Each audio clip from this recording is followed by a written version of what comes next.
We're now coming to one of my favorite things to teach in terms of first year composition. I find that students often find themselves a little bit lost once, we discuss how to step away from the five paragraph essay, how to step away from the three-pronged thesis, how to integrate sources in a way that other levels of teaching or training have not shown you. This lesson in particular will guide you through the most basic or rudimentary ways of writing a paragraph. Again, like problem, gap, and hook, which we talked about before, problem, gap, hook can take you through your introduction. Well, this is a heuristic, the same as problem, gap, hook with the introductions, where it was a heuristic too. That heuristic can be bent and broken according to your needs. However, the basic skills that you're going to learn here are going to guide you through a number of different writing activities.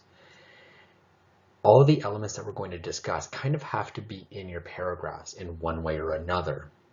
Sometimes the order can be changed or the way that you're analyzing things does vary, and that's normal.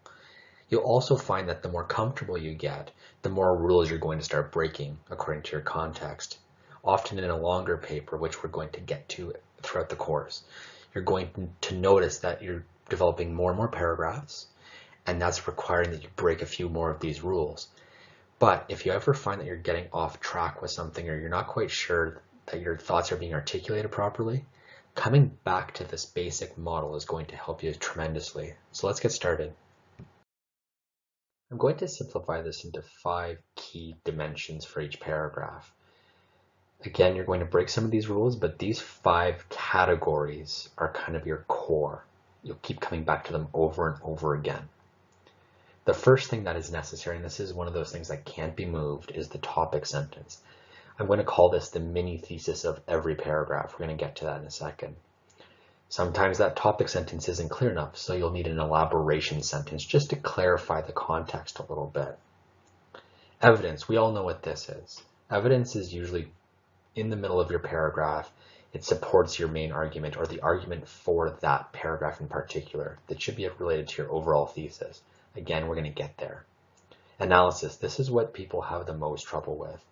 You'll give your evidence and you'll support your position, but you don't analyze that material or tell me what it means. Always ask yourself, what do you want the reader to learn from this paragraph? Why did you present this information? Kind of like when you're reading a book and you're wondering, well, what's the author trying to tell me here? This is working much the same way. Analysis is going to be crucial. And then a conclusion. Often people try to integrate a summary type sentence that is trying to awkwardly transition from one paragraph to the next. I want to think about this in a different way. Conclude the paragraph almost like you would conclude a paper. That doesn't mean listing off all the points again or just summarizing, well, here's what I've talked about. We already know that. We've already seen that in the paragraph. I've read the paragraph. So don't restate all of that. And don't try to awkwardly transition between one idea and the next, because those ideas should be cohesive from one paragraph to the next already. We'll talk about a couple strategies to do that, but I want you to conclude. Keep that in mind. The first thing you're going to need in any paragraph is a clear and concise topic sentence. This is crucial. Without this, you're not contextualizing your paragraph properly. I'm calling this the mini thesis that outlines the paragraph's argument. Yes, each paragraph has a purpose, and just like the thesis statement establishes your purpose for your paper, the topic sentence does that for your paragraphs. It's providing your discussion topic. This is a very North American scholarly thing, but it's also bleeding into North American or Western society in general, where we state what we mean, and then we tell you exactly what the nuances are. Other cultures have different ways of doing this. We'll discuss that when we get back to class. But that topic sentence is establishing that reader's expectation, which is so crucial. In fact, you could take all of your topic sentences once you finish your paper, take them out from their context, put them in a separate Word document as part of your revision strategy. You'll see how each paragraph flows from one to the next, because it's not the end sentence, that concluding sentence, that transitions you between ideas. It's actually the topic sentence that should be establishing the context for that paragraph. And each paragraph by context should link to the next one. We'll go through this process. It's not easy and I don't expect it to happen overnight, but the topic sentences are so key and I can't stress that enough. The elaboration sentence is actually something that I find optional. You're going to find that this may not be pertinent to every paragraph that you write, and that's okay. Often myself, I drop this sentence out, especially if you're delivering a very clear and concise topic sentence that gets us right into the material. That's normal. But sometimes when we develop a topic sentence and we state that mini thesis, the same way as we do in the introduction when we have to clarify a couple nuances of our thesis, maybe explain a little bit more how the discussion is going to develop, that's what this elaboration sentence is for. It's typically used in larger paragraphs. So if we have a long paragraph where there are multiple concepts being unpacked, we'll almost want that second sentence, maybe even a third sentence that's going to explain everything. However, for your purposes, this should really remain to one sentence after the topic sentence if necessary. This is the example section, and the example section can be quite complicated because people often don't know where to put their source information. I wish I had a dime for every time somebody asked me, where do I cite, what do I have to cite, and how do I work from that citation into my own thoughts? I'd probably be pretty rich at this point. Alas, I don't get money for this. But this is the most necessary element beyond the topic sentence. It can't really be omitted. You need to support your thoughts. A lot of times I'll make a comment telling people that, yes, you know your subject, you're very knowledgeable, and the work that you're producing is actually quite good. But now the goal is to show the reader how you know what you know. It sounds complicated, but it's about guiding your reader by the hand in such a way that they can understand things very basically, even if it's a very complicated concept. The example gives you that foundation. If I was an external reader and I knew very little about your subject or the particular topic of that paragraph, where can I find more information? And how do you come into this knowledge? So bring me up to a level with you. The best kind of writers can take the reader, an unknowing reader, and bring them up to that level. It's very challenging to do, but I want you guys to work on that. This is your quote, this is your paraphrase, this is your statistics, or even an anecdote. And typically we want to put it in the middle of a paragraph somewhere. Not always, and I'm going to show you later that you can break these rules a little bit. But what I so often see is people start with a quote out of context, or they'll end their paragraph with a source. That's okay. However, you need to contextualize by using your topic sentence. Starting with a source doesn't give any context for the reader. That's why I always tell people, try to move your examples down and don't just end on an example, because then you haven't unpacked that example and you haven't explained that example. Which brings me to my next point, which is analysis. Analysis is so key to what you're doing here. This is actually what we evaluate you for, how well you are supporting your position. Analysis usually follows, almost always follows, I should add, the example. You've given your stat, you've given your quote, you've maybe paraphrased somebody else's words, and that's okay. But now you have to tell me what it means. Why did you put it into your paragraph? Why is the reader reading that example? Why did you contextualize this idea? And what do you want the reader to learn here? This is where you teach. This is where you become the expert. This is also where we can argue against you. And if you just drop a quote or a paraphrase or an anecdote or something in the middle of your paragraph, you cite it and then you move on, then we know to take what you're saying with a grain of salt. People so often struggle with their analysis. I'm going to produce another video here, and it's going to be a complimentary video just talking about how we go from example into analysis, because it's so crucial. The longer your example is, the longer your evidence is, the longer your analysis should be. So if you just have a brief example, then your analysis doesn't have to be as extensive. But sometimes we have really long quotes. Well, each part of that quote has to be analyzed by you so that the reader knows exactly what you mean. Even if you paraphrase something, you have to tell the reader how it fits into your larger argument. I can't stress that enough. And now the conclusion. This is such a precarious section because people so often struggle. And I think a lot of high school teachers or language teachers in general struggle to understand this themselves. They think that by telling somebody, just summarize your points. Well, I already know what you said. I read your paragraph. I mentioned that before in this video, and I'm going to stress it again. And then try and transition to the next idea.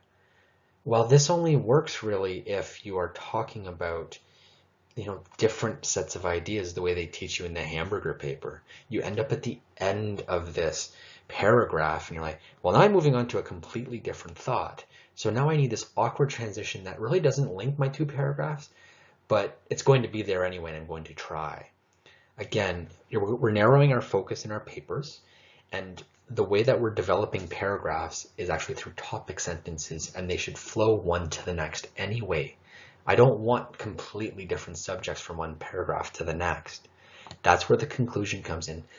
Just like we're going to talk about with the conclusion at the end of a paper, the conclusion in your paragraph has to tell the reader what we're going to take away. What is the ultimate conclusion that we're supposed to come to in this paragraph?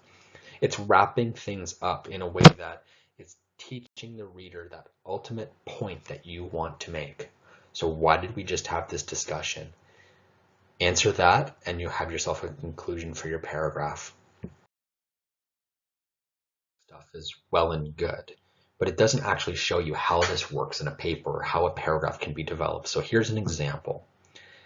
This is what you would typically see for a paragraph that is following this heuristic. We have our topic sentence, our elaboration, our example, our analysis, and then our conclusion. I'm going to break down each section in relation to what category it falls into, but let me first read it. The reality is that these technological mediums are influencing human reality whether people want them to or not. Considering this influence, we as a society, as scholars and as instructors, must adapt. Berger's 2016 explains that, for the most part, change in language is tied to temporal change, unless traumatic events, health crises, or revolutionary moments can provoke the rapid repurposing, shift, or invention of new metaphors, which change the way we perceive the world. The internet and the computer have prompted such a revolution.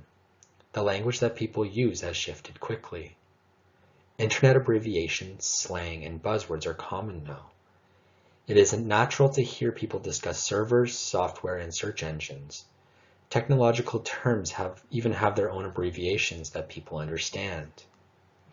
Technology's development has changed how people interact, and these profound changes ultimately provoke questions of literacy, nature, and how it is conceived in our higher educational institutions.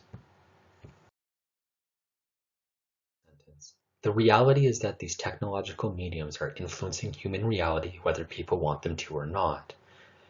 This is a defensible statement. People could argue against me and say, well, yeah, technology is influencing society, but I don't think we have to go as far as you're suggesting. That's quite normal, and we can have that debate. That's a very prominent debate and conversation that's currently occurring in the literature.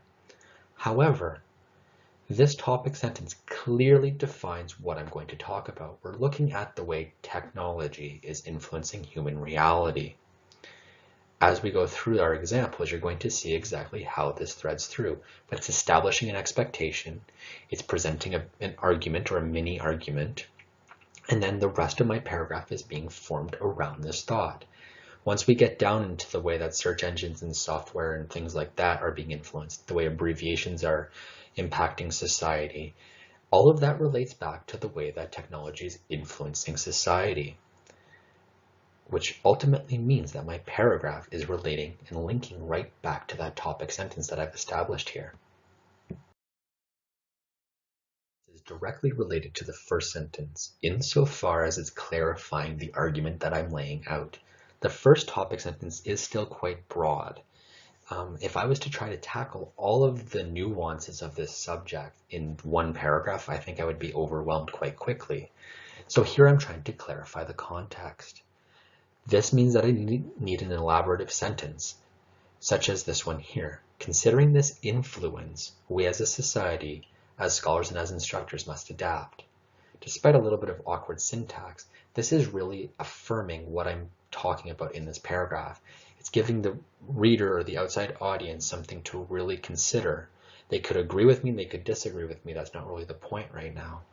What I'm really trying to do is clarify my stance, and this sentence helps me to do that, and it helps me to transition into the example.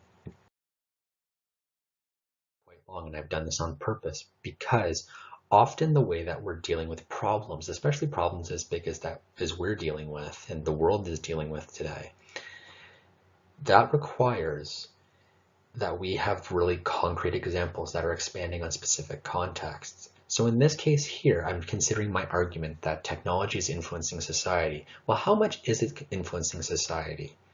And why must we adapt? Well, here I think we're outlining the stakes.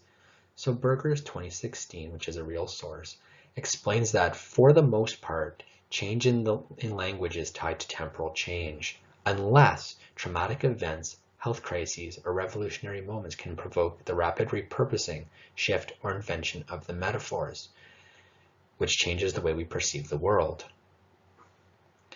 In this case here, I'm keeping all of my examples together. It's from the same source, and I have basically two parts of the same quote.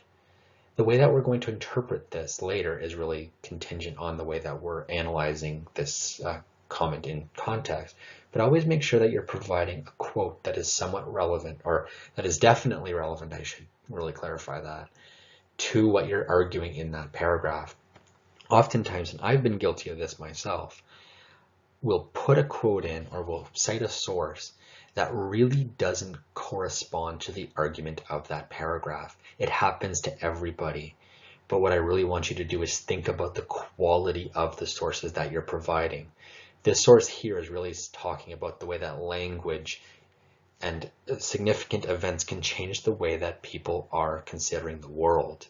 And this is really key to the analysis that's to follow. The nuances of the analysis, which again, I'm going to cover more in depth in another video. I want to really focus on the way that I integrated the quote here. So I'm oscillating between my own voice by explaining Berger's explains that, and the source's voice, which is what is in quotations. Even in the between, I bridge the two sections of this quote by putting the word unless. After that, we have which change how we perceive the world. Again, we're already transitioning out of the quote and into something else. And this is a strategy that can be beneficial to you because you're always maintaining your own voice. So often I see people's voices get suppressed by their source material. They'll cite everything and they won't really pick one key example to focus on or two key examples to focus on. They'll just give me a bunch of source material and then there won't be analysis. So what I get is what other people are saying about it, which is great, but I don't get what you're saying about it. I don't hear what you're saying about it, and that's where the analysis comes in. So by taking this strategy with your source material, when you're introducing the source material, you can actually maintain your own voice. And here we see myself transitioning from the quote into the analysis, even just after the quote, when we say which change how we perceive the world. It's a paraphrase. We're expanding that idea a little bit more so that it's really contextualized in this paragraph's context. The analysis that follows is quite long, but that's because the quote is long. So based on this quote, I'm trying to bridge the gap between technological mediums, my topic sentence, influencing our reality, and the way that we must adapt. So that's my thesis for this paragraph. And then I gave this quote about traumatic events and revolutionary moments. Well, the first thing I do is address the revolutionary moment, which is making the change. So I've connected every part of my paragraph now by my analysis in the first line when I say the internet and the computer have prompted such a revolution. We're talking revolution. We're talking the way that these events are linking to the way that society has changed. Then I can proceed by expanding on my own thoughts on the subject and my own vision of the way this problem is working out. So the language that people use has shifted quickly. And how has it shifted quickly? Well, internet abbreviations, slang, and buzzwords are common now.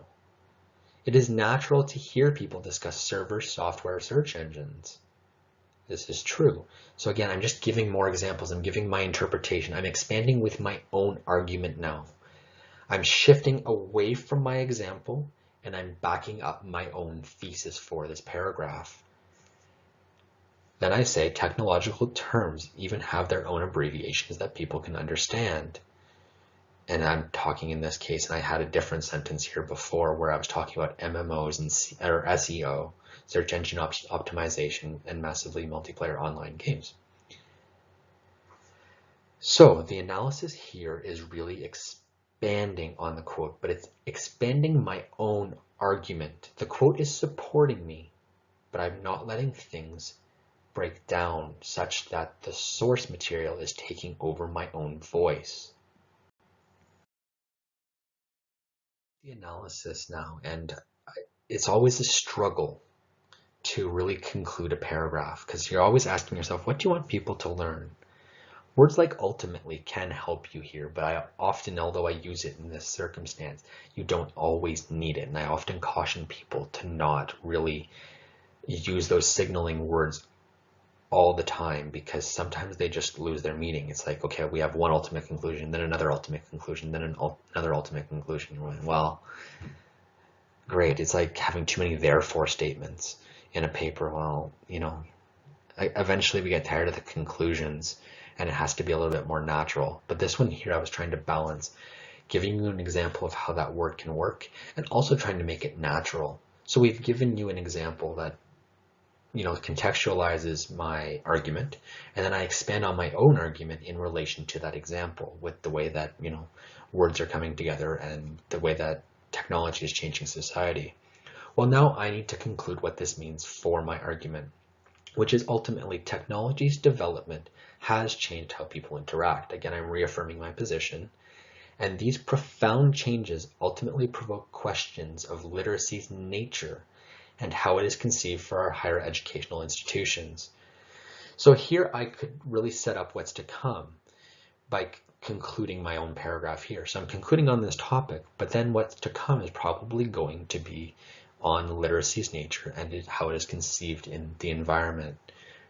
Well, this concluding sentence doesn't summarize what I just discussed. I didn't talk about, well, then SEO is happening and that, we have buzzwords and we have none of that stuff, no awkward transitions. It's just continue with your discussion and make it a natural part of your paragraph. This isn't always easy and it's going to take some time. I'm not expecting perfection. I don't think anybody expects perfection.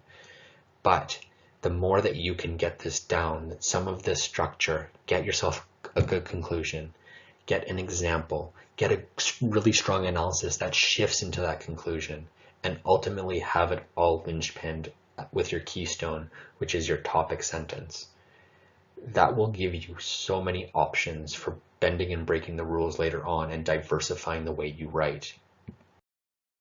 I would be remiss if I didn't at least give you an example of how to bend and break the rules. I've given you this heuristic and then I'm like, well, you can, shift this to suit your needs. Well, then you go, well, how do I do that? Well, I'm not going to go in super much depth with this paragraph, but I do want to present it to you. This is a different paragraph that I've written where you're including multiple sources as a contextualizing agent. This is probably a paragraph that you would see in a larger paper, and it does very well come out of a larger paper. My analysis in this section is a little bit shorter, but I can assure you that the next paragraph that I wrote expands on this almost as a full analysis. So here I'm really just trying to back myself up and give people options. Often people talk about, well, I have all these sources, I have this great material. They're in conjunction with each other. They're in the same conversation and they're really affirming some of the same principles. How do I get them all together? Well, here's one way you can do it. Sometimes you can combine them in the same citation after you make a statement, but here's another way you can do it. Resistance to learning outcomes has been fierce. Hussey and Smith, 2008, Conclude that learning outcomes are best used to generally assess a teaching event such as a lecture or workshop, but that they are unsuitable to audit student learning or to evaluate instructors. Rosinski and Peoples 2012 suggest problem-based learning as an alternative to models which prioritize defined learning outcomes. Bell and Kozlowski, Schatz, and Kimball et al. 2015 all approach outcomes-based learning skeptically. Kimball et al. 2015 assert that these outcomes restrict student learning to checkboxes, which makes, here's the quote from them, writing and whatever knowledge it engenders becomes less of a process of discovery or understanding and more a search for a perceived right answer. Page 117. And then here's a bit of analysis. Writing is a process, not a formula. The more that we cater to this formulaic approach, the more that we restrict students' writing journeys and limit their ability to explore and be flexible. A short analysis, and it's somewhat of a concluding sentence where we're really transitioning into the bigger analysis that's to follow. But this is a good way often to get your sources into your discussion early on in your paper. So people are like, well, I want to really contextualize what I'm saying. Here's a good way to do it. And then your next paragraphs, although they still draw on source material and you include those key examples in those paragraphs, this is a good way to establish that and tell people exactly how you know what you know. You establish your credibility early on. And then once you go through the rest of your discussion, the source material is already established and the conversation is established for you. This is one example. There are many ways you can bend and break the rules, and I encourage you to do it. But please always have a topic sentence. Even this paragraph does. Resistance to learning outcomes has been fierce. And then we're going to go through a discussion of that. Always have some sort of analysis, even if you're presenting mostly source material for this paragraph.